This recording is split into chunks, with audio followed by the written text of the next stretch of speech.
오늘은 성령 강림절 7번째 주일입니다. 이제 우리 함께 자리에서 일어나셔서 조용히 기도하심으로 예배로 나아가시겠습니다.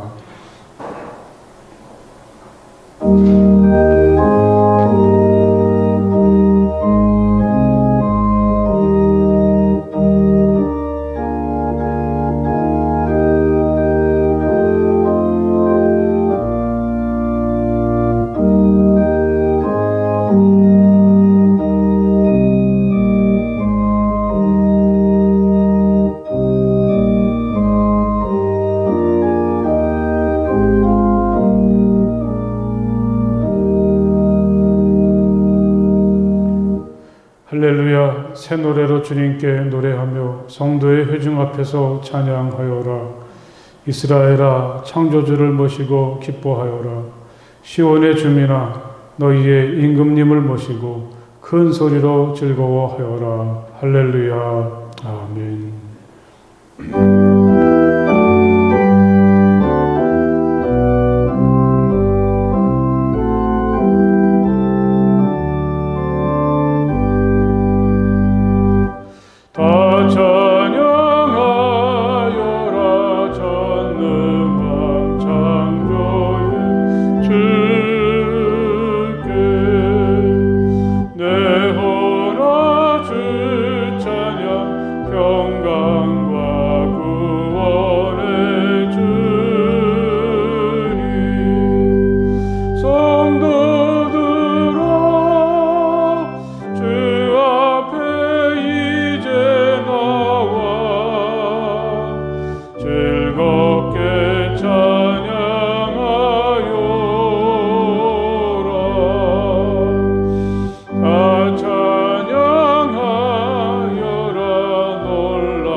언제나 우리에게 사랑을 베풀어 주시는 하나님, 감사와 기쁨으로 드리는 우리의 예배를 받아주시며 하늘의 은혜와 복을 충만히 내려 주옵소서. 다시 기승을 부리는 코로나가 우리를 불안하게 하고 삶을 위협하고 있습니다.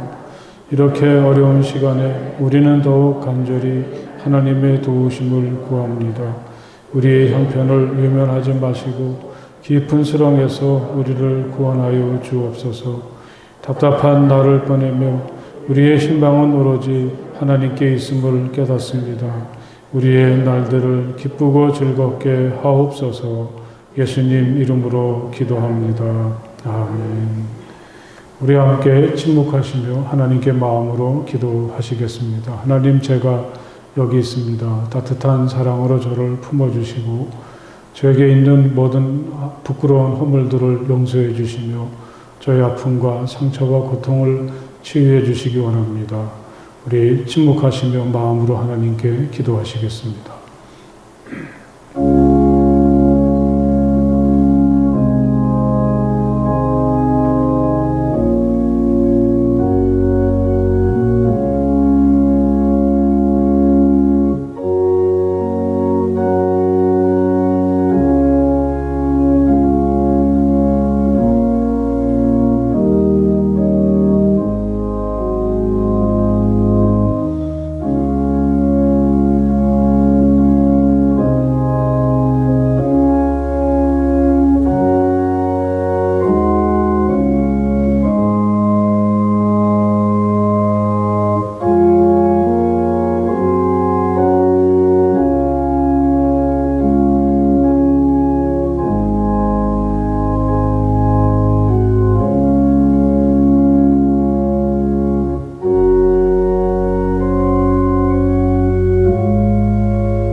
주님께서 당신들에게 복을 주시고 당신들을 지켜주시며 주님께서 당신들을 밝은 얼굴로 대하시고 당신들에게 은혜를 베푸시며 주님께서 당신들을 고이 보시어서 당신들에게 평화를 주시기를 빕니다.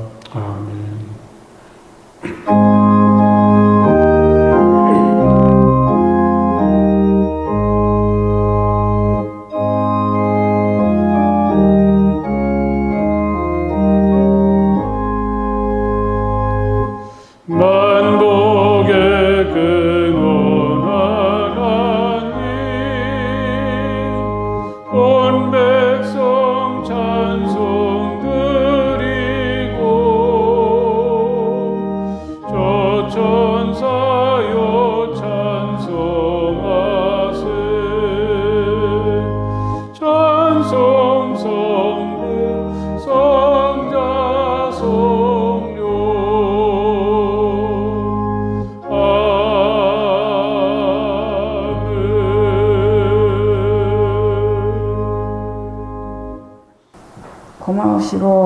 고마우신 하나님 아버지, 오늘도 거룩한 날 건강하고 복된 마음으로 주님 앞에 나올 수 있도록 은혜 베풀어 주심을 감사드립니다.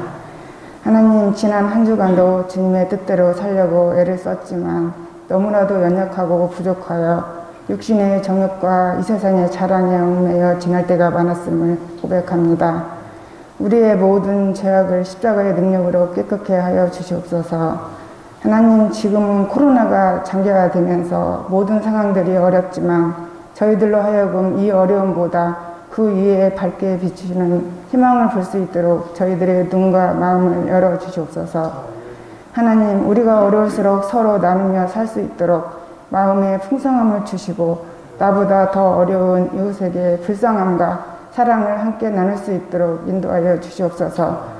하나님, 이 시간 저희들 하나님께 드리는 예배가 온 몸과 마음으로 찬양을 드리는 예배가 되게 하시고 우리가 예배를 드릴 때 연약한 부분이 힘을 얻고 병든 부분이 나음을 얻을 수 있도록 영육 간의 강건함을 주시옵소서. 하나님, 이제 여름이 시작되는 이때 우리들의 건강을 지켜주시고 특히 병중에 고생하며 투병하는 성도들을 찾아가셔서 치료해 주시고 회복시켜 주시옵소서. 하나님 아버지, 이 시간 말씀을 증거하시는 담임 목사님께 성령께서 붙으시고 함께하여 주셔서 말씀이 큰 은혜가 넘치는 귀한 시간이 되게 하여 주시옵소서. 예수님 이름으로 기도드렸습니다. 아멘. 오늘 하나님의 말씀은 구약성경 사무엘기하 6장의 말씀이 되겠습니다. 사무엘기하 6장 1절에서부터 15절까지의 말씀을 다 찾으십시오. 사무엘기하 6장 1절에서부터 15절까지의 말씀, 이제 제가 봉독하겠습니다. 다윗이 다시 이스라엘에서 정병 3만 명을 징집하여서 그들을 모두 이끌고 유다의 바알라로 올라갔다. 거기에서 하나님의 궤를 옮겨올 생각이었다. 그 궤는 그룹들 위에 앉아 계신 만군의 주님의 이름으로 부르는 궤였다. 그들이 언덕 위에 있는 아비나답의 집에서 하나님의 궤를 꺼내서 새 수레에 싣고 나올 때에 아비나답의 두 아들 우사와 아히오가 그 새 수레를 몰았다. 그들이 산에 있는 아비나답의 집에서 하나님의 궤를 싣고 나올 때에 아히오는 궤 앞에서 걸었고 다윗과 이스라엘의 모든 가문은 온 힘을 다하여서 잣나무로 만든 온갖 악기와 수금과 검은고를 타며 소구와 꽹과리와 신벌주를 치면서 주님 앞에서 기뻐하였다.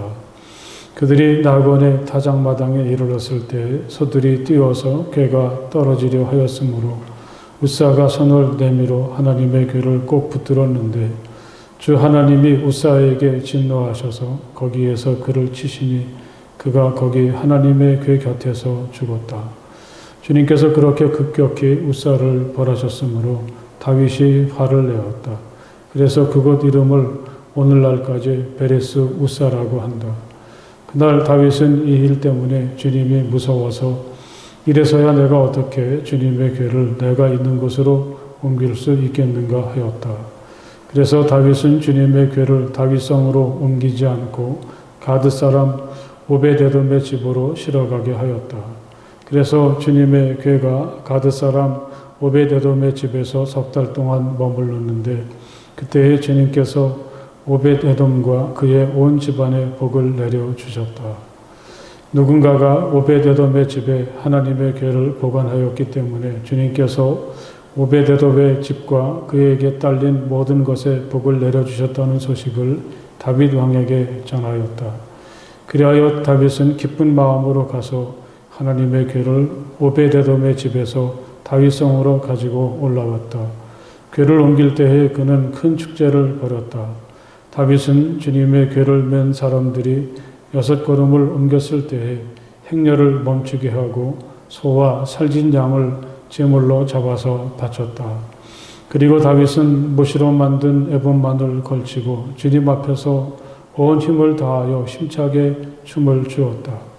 다윗과 온 이스라엘 가문은 환호성을 올리고 나팔 소리가 우렁찬 가운데 주님의 궤를 옮겨왔다. 아멘. 여러분 참 반갑습니다. 지난 한 주간 동안 잘 지내셨습니까? 여러 가지 좀 불안한 소식이 들려왔지만 또 우리가 한 주간을 보내고 다시 이 주일의 아침을 맞이하고 또 가정이나 또 이곳에서 하나님을 예배하는 여러분 모두에게 하나님께서 내리시는 특별한 은혜가 넘치시기를 간절히 바랍니다.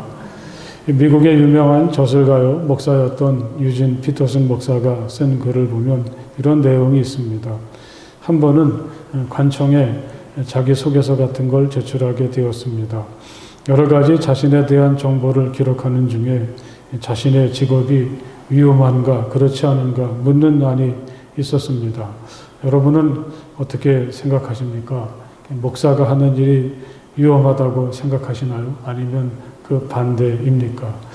저는 여러 번 말씀드렸지만 처음 목사를 시작할 때와 지금에 이르러서 목사에 임하는 자세가 좀 많이 달라졌습니다. 처음엔 마치 구약의 예언자처럼 사회 정의를 부르짖고 악을 심판하고 이게 중요하다고 생각했었는데 시간이 갈수록 제가 알아가는 하나님은 오로지 사랑이신 사랑의 하나님이셨습니다. 나도 잘 살지 못하면서 어떻게 남을 비판하나 그런 생각도 들었습니다. 제게는 다른 사람들을 정죄하고 비판할 때보다 축복하고 또 하나님의 사랑을 이야기하고 하나님의 용서와 치유를 기도할 때가 훨씬 행복하고 보람 있었습니다. 이 피터슨 목사님은 자신의 직업이 위험하다고 표시를 했다고 합니다. 그것을 받아든 관리가 도대체 당신의 직업이 무엇인가 물었습니다. 목사입니다. 그랬더니 그 사람이 목사가 무슨 위험하냐 전혀 그렇지 않은 반응을 보이더라는 것이죠. 이 경찰이나 군인이나 소방관 같은 직업도 아닌데 목사가 위험하다는 이 피터슨 목사의 말을 인정하지 않더라는 것입니다. 만약에 그 목사뿐 아니라 예수를 믿고 따르는 일이 소방관이나 경찰이나 군인처럼 위험하다면 아마 세상에 그리스도인들이 오늘처럼 많지는 않겠죠. 예수님은 자신을 믿고 그리스도인으로 사는 일이 날마다 자기에게 주어진 십자가를 져야 하는 위험하고 모험으로 가득한 삶이라고 하셨지만 우리는 십자가는 슬그머니 외면하고 하나님께서 주시는 특별한 돌보심과 축복을 기대하며 믿음 생활을 하고 있습니다. 우리는 하나님을 믿을 때 날마다 하나님께서 나에게 복을 내리시고 항상 좋은 일만 내게 일어나길 바라지만 이 믿음의 여정이 항상 그런 것만은 아니죠. 하나님의 궤를 예루살렘으로 모시는 도중에 우사는 죽었고 다윗은 춤을 추었습니다. 오늘 우리가 함께 읽은 말씀은 다윗이 이스라엘의 왕이 되고 예루살렘을 정복해서 수도로 정하려고 했던 그때에 있었던 일입니다. 예루살렘은 아주 높은 산지에 있어서 누구도 정복할 수 없다고 생각했었는데 다윗이 그 어려운 일을 해냈죠. 이제 본격적으로 다윗의 시대가 열렸습니다. 모든 이스라엘이 그에게 고개 숙였고 블레셋 같은 오랜 적들도 물리쳐서 그들을 더 이상 이스라엘을 넘볼 수가 없게 되었습니다. 하지만 다윗은 그것으로 만족하지 못했습니다. 가장 중요한 것이 빠졌다고 생각했습니다. 그것은 다름 아닌 하나님의 함께하심과 돌보심이죠. 다윗은 새로운 도시 예루살렘과 자기 자신 그리고 이스라엘 전체의 앞날을 하나님의 손길에 맡기고 싶었습니다. 하나님의 궤를 예루살렘에 모셔야 하겠다. 마침내 다윗은 이렇게 마음을 먹게 됩니다. 알아보니 하나님의 궤는 지금 바알라 또는 기럇 여아림이라고 하는 예루살렘에서 그다지 멀지 않은 곳에 있었습니다. 하나님의 궤가 그곳에 머물게 되기까지는 우여곡절이 있었습니다. 시간을 거슬러 올라가서 엘리라는 사람이 이스라엘의 영적인 지도였던 시절, 그는 참 우유부단한 사람이었는데 블레셋과 싸우게 되었습니다. 이 전날 전투에서 참패를 당한 이스라엘이 생각해낸 것이 바로 하나님의 궤였습니다. 하나님의 궤를 메고 나가면 우린 틀림없이 이길 것이다. 그렇게 생각을 했죠. 하지만 그날도 이스라엘은 참혹한 패배를 당했고 하나님의 궤를 그만 이 블레셋 군대에 빼앗기게 됩니다. 블레셋 사람들은 하나님의 궤를 가져다가 자기들이 섬기는 다곤 신상 곁에 모셔두었습니다. 그런데 아침에 일어나 보니까 이 다곤 신상이 자빠져 있습니다. 다시 그것을 이렇게 세워놨는데 다음날 아침에 가보니까 이번에는 다곤 신상이 목과 손목이 다 부러진 채로 쓰러져 있었습니다. 게다가 그 지역에 악성 종양까지 돌기 시작합니다. 이게 모두 다 하나님의 궤 때문이다. 그렇게 생각하고 그들은 이 궤를 하나님의 백성들에게 다시 돌려주어야 되겠다. 그렇게 마음먹게 되죠. 수레를 새로 만들어서 하나님의 궤를 싣고 소 2마리가 수레를 끌게 했습니다. 놀랍게도 소들은 블레셋 경계를 벗어나서 벳세메스로 똑바로 주저함 없이 수레를 끌고 갔습니다. 블레셋 사람들은 그게 하나님이 하시는 일이라는 것을 인정할 수밖에 없었습니다. 이 벳세메스 사람들은 하나님의 궤가 돌아오자 너무나 기뻤습니다. 하지만 호기심이 일어나서 하나님의 궤를 들여다보았는데 그때 그만 하나님의 진노를 사서 5만 명이 넘는 사람이 죽음을 당하게 됩니다. 그들 역시 하나님의 궤가 무서워졌습니다. 기럇 여아림 사람들에게 하나님의 궤를 가져가려고 하였고 그들이 하나님의 궤를 가져다가 아비나답이라는 사람의 집에 모셔두었습니다. 그리고 예루살렘에서 새롭게 출발하는 다윗이 이 하나님의 궤를 다시 생각하게 된 거죠. 그 사이에 대략 30년 가까운 시간이 흘렀습니다. 출애굽기에 나타난 말씀을 보면 하나님의 궤는 가로가 대략 115cm에 세로와 높이가 대략 70cm 정도 되는 아카시아 나무로 만든 나무 상자입니다. 표면에는 금을 입혔고 또 두 천사가 서로를 향해 날개를 펼치고 있는 형상의 금 조각을 올려놓은 나무 판자, 그걸 속죄판이라고 하는데 속죄판으로 궤를 덮도록 했습니다. 또 아래쪽 네모퉁이에 고리를 달아서 아카시아 나무로 만든 채를 고리 위에 끼워서 메고 다닐 수 있도록 했습니다. 이렇게 하나님의 궤는 겉으로 보기에는 그다지 크지 않은 이 직육면체의 나무 상자에 불과하죠. 그런데 그건 이스라엘에게는 생명처럼 소중한 것입니다. 그들이 이집트에서 나와서 홍해를 건너고 광야를 지나고 요단강을 건널 때, 특별히 광야에서 또 요단강을 건널 때 하나님의 궤는 그들과 함께 하였습니다. 때로는 그들의 대열의 중심에서 또 위험한 상황이나 어려운 길을 갈 때에는 그들의 앞에서 가면서 이스라엘을 인도했습니다. 하나님께서 오로지 그 작은 나무 상자 안에만 머무시는 것은 아니겠지만 이스라엘 사람들은 어디서든지 하나님의 궤를 바라볼 때 하나님이 지금도 우리와 함께 하시는구나, 하나님이 우리를 인도하시는구나, 그런 믿음을 가지게 됩니다. 이제 여기서 중요한 것은 하나님을 향한 진정한 믿음이라고 하겠습니다.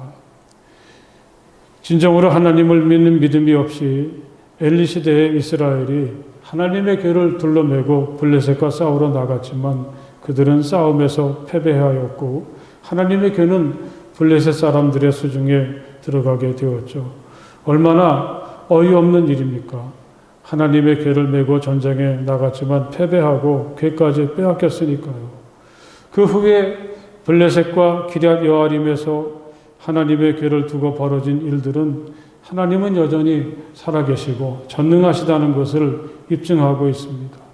중요한 것은 무조건 하나님의 궤를 둘러 메고 나가는 게 아니라 하나님을 향한 진실한 믿음이라는 것을 말해주죠.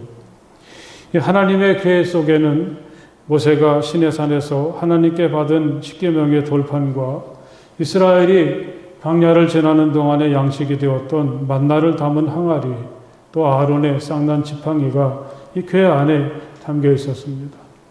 이 십계명의 돌판은 하나님은 우리에게 생명처럼 소중한 말씀을 주시는 분임을 일깨워줍니다. 그들이 광야에서 먹었던 만나는 우리를 먹이시는 분, 우리 생명을 책임지시는 분이 하나님이시라는 것을 일깨워주죠. 아론의 쌍난 지팡이는 이 광야와 같은 현실에서 우리를 인도하시고 보호하시는 분이 하나님이라는 것을 말해주고 있습니다. 마침내 이 바할라에서 예루살렘까지 하나님의 궤를 모셔드리는 일이 시작됩니다. 이 일을 맡은 사람은 그때까지 하나님의 궤를 모시고 있었던 아비나답의 두 아들 우사와 아히오였습니다. 다윗은 이 일을 위해서 3만 명이나 되는 군사를 동원했습니다. 우사와 아히오는 새 수레를 준비해서 하나님의 궤를 실었습니다.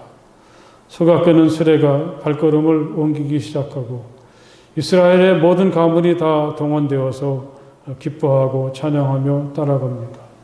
그런데 이 행렬 속에서 그만 예기치 못한 일이 벌어진 거죠. 이 수레를 끌던 소들이 놀랐는지 그들이 뛰었고 수레가 마구 흔들리고 하나님의 궤가 떨어지게 되었습니다. 우사는 다급한 나머지 자신의 손을 내밀어서 그 궤를 꼭 붙잡았습니다.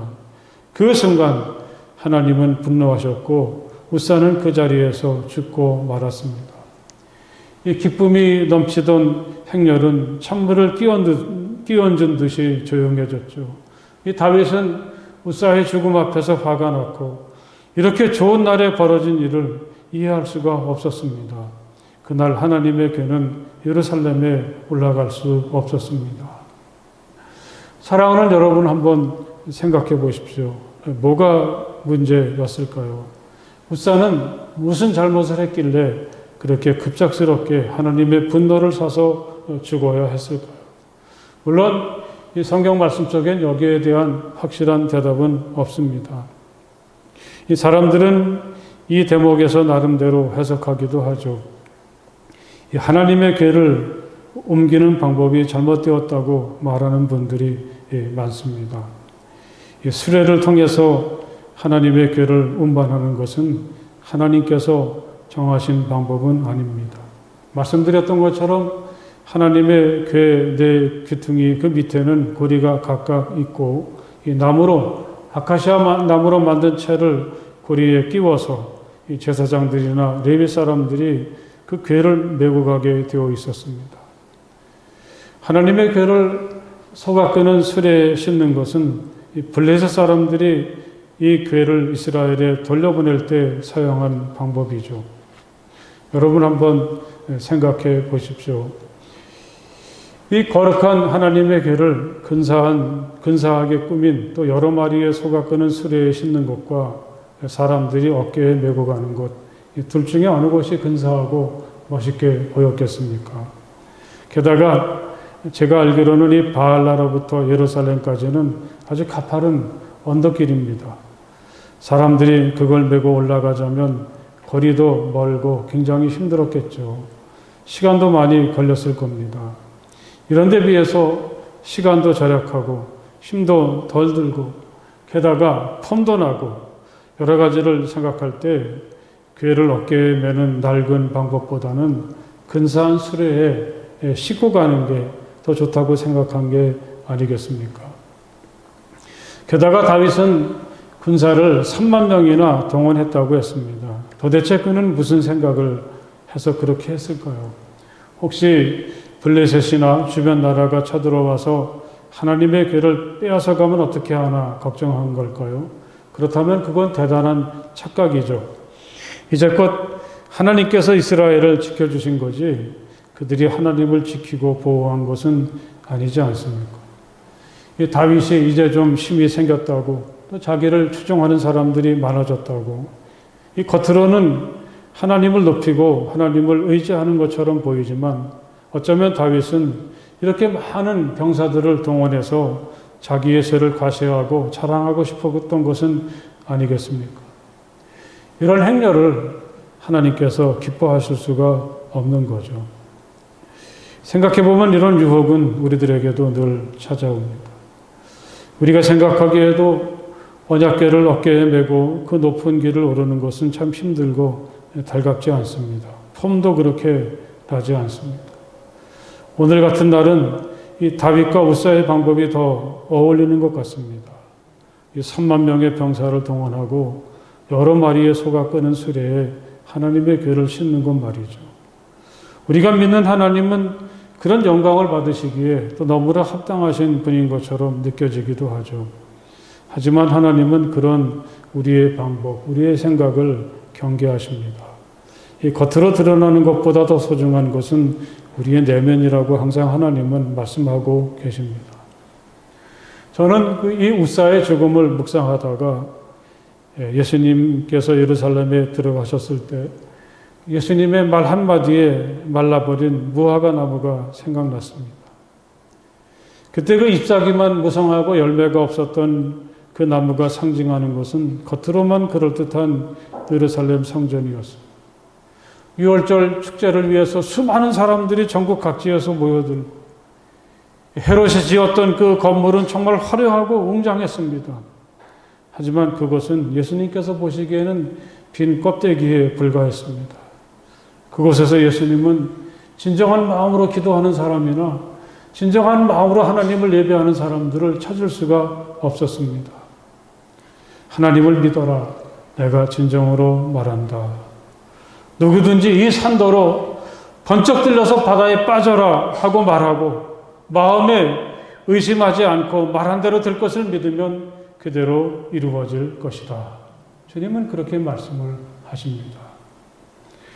우리가 만약에 하나님을 믿는다고 하면서도 우사가 했던 것처럼 편안한 것만을 찾으려고 하고 다른 사람들에게 보여지는 것들, 겉으로 드러나는 것들만 생각한다면 만약에 우리가 하나님을 믿는 믿음을 자기 힘을 드러내고 과시하는 하나의 이벤트처럼 생각한다면 여러분 그건 하나님이 기뻐하시는 일은 결코 아니라는 것을 우리는 기억해야 하겠습니다. 그런 것 좋아하다가 우리 운명이 마치 우사처럼 잎사귀만 무성한 무화과 나무처럼 그렇게 될 수도 있다고 주님은 우리에게 말씀을 하십니다. 이 우사의 불행이 있은 후 석 달이 지났을 때 다윗의 귀를 번쩍 뜨이게 하는 소식이 들려왔습니다. 그동안 하나님의 궤가 이방 사람 오벳에돔의 집에 머물러 있었는데 그 석 달 동안 하나님께서 오벳에돔과 그의 온 집안과 그와 관계된 모든 것에 복을 내려주셨다는 놀라운 소식입니다. 여기서 이제 오벳에돔이라는 이름이 튀어나오고 여러 번 반복돼서 그 이름이 나오지 않습니까? 이 오벳에돔이 어떻게 해서 하나님의 궤를 맡았을까? 나름대로 상상해 보았습니다. 그날 우사의 비극을 바라보았던 유대인들에게 이제 하나님의 궤는 공포의 대상이겠죠. 저거 잘못했다간 나도 죽을 수 있겠구나. 마치 뜨거운 감자처럼 시한 폭탄처럼 느껴졌을 것입니다. 그래서 다윗도 포기하지 않았습니까? 유대인 중에는 누구도 하나님의 궤를 자기 집에 모시는 것을 용납할 수가 없었을 것입니다. 제가 짐작하는 건데요. 하는 수 없이 이 하나님의 궤가 힘이 없는 이방 사람 오벳에돔에게까지 차례가 갔고 그는 마치 떠맡듯이 하나님의 궤를 자기 집에 모셔드릴 수밖에 없지 않았을까 생각합니다. 이런 오벳에돔과 그의 집안이 복을 받게 되었다니 하나님이 하시는 일은 정말 알 수가 없습니다. 중요한 것은 누구나 다 마다하고 맡기 싫어하는 하나님의 궤를 맡았을 때 비록 그가 이방 사람이라고 해도 하나님은 그에게, 그의 가정과 그와 관계된 모든 사람들에게 복을 내리신다는 놀라운 사실입니다. 할렐루야. 혹시 우리들에게 말이죠. 지금 내게 남들은 받기 싫어하고 멀리하는 어렵고 힘든 일들이 내게 맡겨져 있다면, 그게 내 직업이고 그게 지금 내가 하는 일이라면, 지금 내 직업이나 내가 하는 일이 내 스스로 원해서가 아니라 맡을 사람이 없어서 또 맡듯이 주어진 일이라면 우린 참 불편하고 괴롭고 어떤 때는 비참한 마음이 들기도 합니다.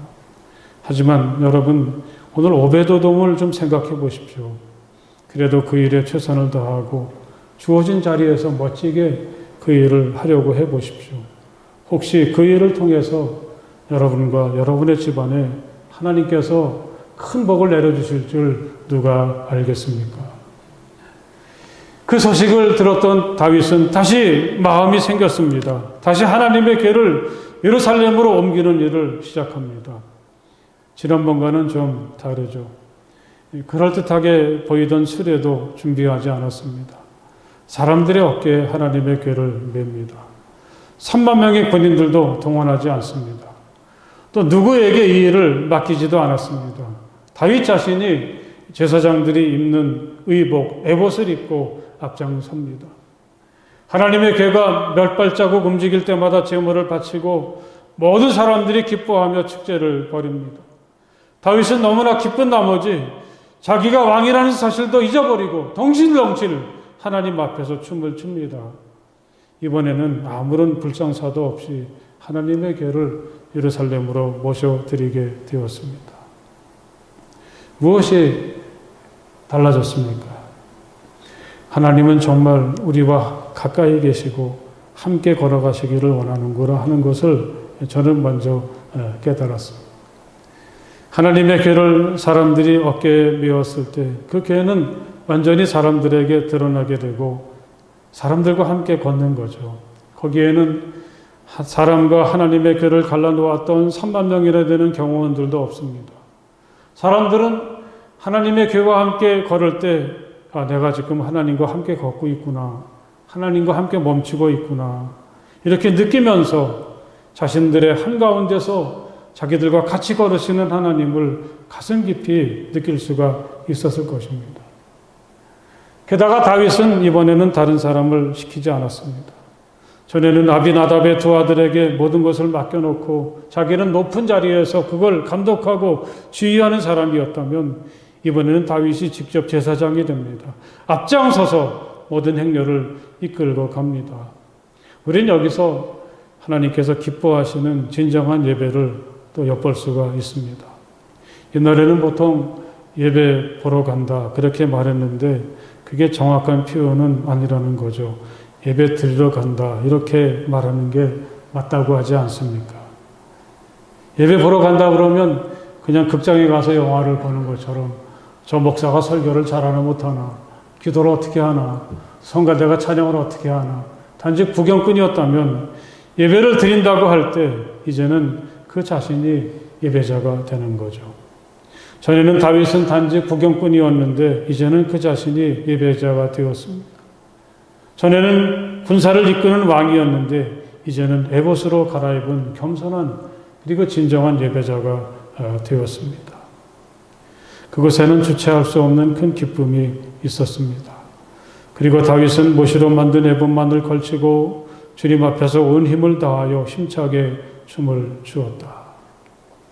우린 여기서 다윗이 얼마나 기뻐하고 좋아했는지를 짐작할 수 있죠. 이날 모든 일을 마치고 다윗이 집으로 돌아갔을 때 그 아내 미갈에게 한마디 듣지 않습니까? 미갈은 사울 왕의 딸이죠. 그녀는 다윗에게 이렇게 책망합니다.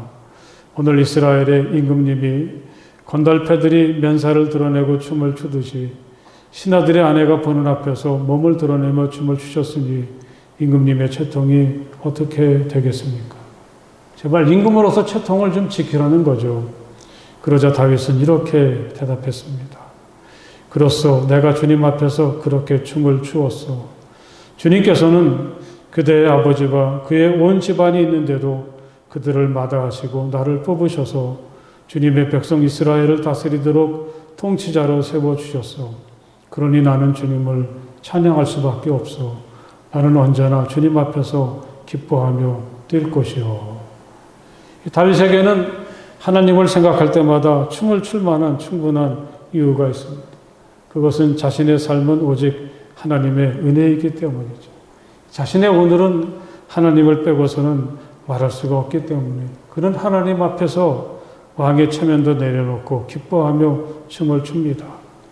내가 스스로 보아도 천한 사람처럼 보이지만 주님을 찬양하는 일 때문이라면 이보다 더 낮아지고 싶소. 다윗은 이렇게 이야기합니다. 하나님 앞에 있을 때 그는 여전히 그 옛날 어린 시절 벌판을 돌아다니면서 양을 치던 목동에 불과하다고, 그리고 그때 그 모습으로 돌아가서 하나님을 찬양하게 된다고 그는 이야기합니다. 여러분, 이런 다윗을 어떻게 하나님이 그냥 버려두시겠습니까? 어떻게 그에게 복을 내리시지 않겠습니까? 이 하나님 앞에 사는 다윗의 마음속에는 하나님을 향한 깊은 감사가 있습니다. 하나님을 믿고 하나님을 예배하고 하나님을 찬양하고 하나님을 위해서 무엇인가 하고 있다는 주체할 수 없는 감격과 기쁨이 그에겐 있었습니다. 할렐루야. 여러분에겐 하나님은 어떤 분이십니까? 하나님께서 우리들에게 베풀어 주시는 은혜를 생각해 본다면 오늘 우리들도 이 다윗처럼 하나님 앞에서 춤을 출 수밖에 없지 않습니까?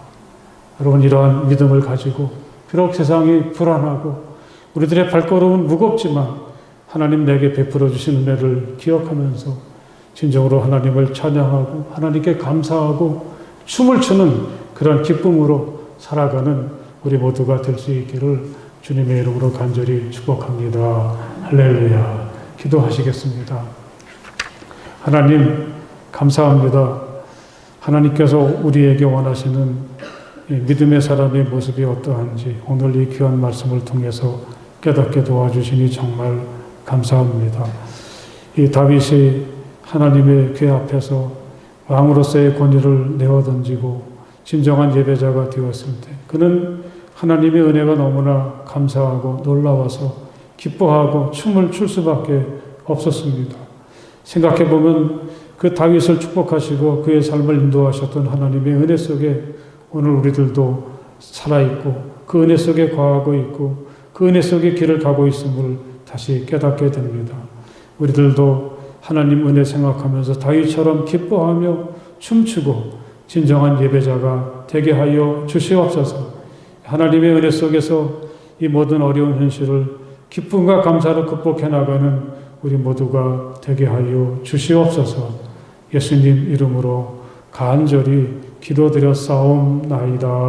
아멘.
언덕 위에서 시온성 언덕 위에서 수많은 천사들 날 인도하리라. 저 밝고도 묘한 시온성 향하여 가세. 내 주의 찬란한 성에 찬송하며 올라가세. 내 눈물 다 씻고 늘 찬송 부르리. 저 임마누엘 주 앞에 저 임마누엘 주 앞에 나 영광 누리리. 나 영광 누리리. 저 밝고도 묘한 시온성 향하여 가세. 내 주의 찬란한 성에 찬송하며 올라가세. 할렐루야. 다시 한번 이 아침에 여러분들을 뵙게 돼서 정말 감사하고 또 하나님의 사랑과 축복이 넘치시길 바랍니다. 우리 옆에 계신 분들하고 사랑하고 축복합니다. 함께 인사 나누십시오. 광고 말씀 잠깐 드리겠습니다. 지난 주간에 갑자기 그 상황이 나빠져서 모든 그 상황들이 이제 바뀌게 되었고 뭘 하겠습니다. 그런 광고보다는 못하게 되었습니다. 그런 말씀을 많이 드리게 됩니다. 이제 내일부터 거리두기 4단계 최강의 그 단계로 접어들게 되면서 두 주간 동안 교회 모든 예배들이 비대면으로 전환되게 됩니다. 그래서 이 공동 예배는 딱 한 번 오전 9시에 필수 인원만으로 예배를 드리게 되고 우리 대부분의 성도님들은 이제 그 9시 예배 시간을 편집해서 11시 전후에 유튜브를 통해서 영상을 올려드리면 여러분들이 가정이나 계신 곳에서 영상으로 예배를 꼭 드리시기 바랍니다. 우리 청년부와 중고등부는 각각 줌을 통해서 실시간 온라인 예배를 오전 11시에 드리려고 그렇게 준비하고 있고 또 어린이들은 정전에 했던 것처럼 부모님들의 그 전화에 카톡으로 보내드리는 영상으로 우리 부모님들이 같이 아이들과 편한 시간에 예배를 드리시면 좋겠습니다. 새벽 기도회도 모든 대면 예배가 금지되었기 때문에 교회에서 2주간 동안은 모일 수가 없습니다. 그 대신 그 아침 6시에 그날 말씀과 함께 기도하는 일을 영상으로 준비해서 제공을 해드릴 테니까 여러분들이 교회에서 6시에 기도하시듯이 오전 6시에 유튜브를 통해서 말씀으로 은혜 받고 또 기도하시기를 바랍니다. 또 우리 오늘부터 우리 어린이 성경학교가 석 주간 동안 주일마다 열리고 또 24, 25일에는 우리 중고등부 여름 행사가 계획되어 있어서 참 우리 아이들이 좋아하고 또 좋은 영향을 끼칠 수 있는 순서들을 많이 준비했는데 애석하게도 계획대로 할 수가 없게 되었습니다. 그래도 하나님께서 또 나중에라도 또 다시 할 수 있는 기회를 주시리라고 기대합니다. 이 힘든 시간을 맞이했는데 여러분 아무쪼록 서로 격려하고 기도하면서 이 현실을 잘 극복해 나갈 수 있으면 좋겠습니다. 오늘 11시 30분 공동 예배 후에는 속장 인도자 회의가 있는데 꼭 우리 각 속에서 참석을 해주셔서 함께 생각을 나누는 뜻깊은 시간이 될 수 있기를 바랍니다. 다른 광고 없으시면 이제 자리에서 일어나셔서 주기도문 찬송 함께 찬송하시겠습니다.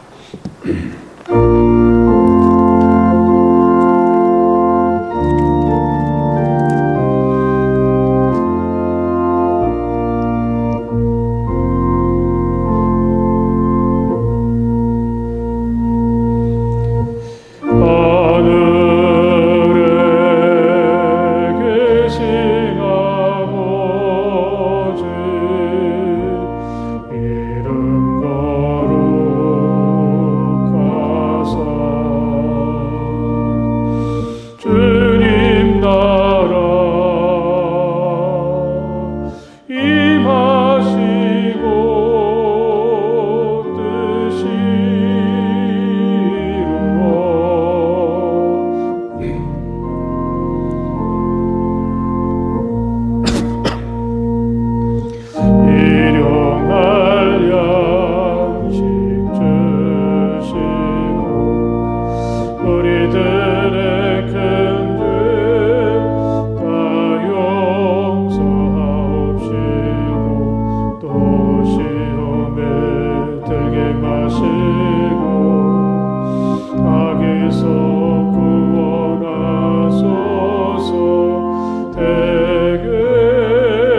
이제는 우리 주 예수 그리스도의 그 크신 은혜와 우리 아버지 하나님의 그 넓고 무한하신 사랑하심과 성령 안에서의 거룩한 사귐이 마음을 다해서 우리 주님을 예배하는 모든 주님의 자녀들 가운데 영원토록 함께하여 주시기를 간절히 축원하옵나이다. 아멘.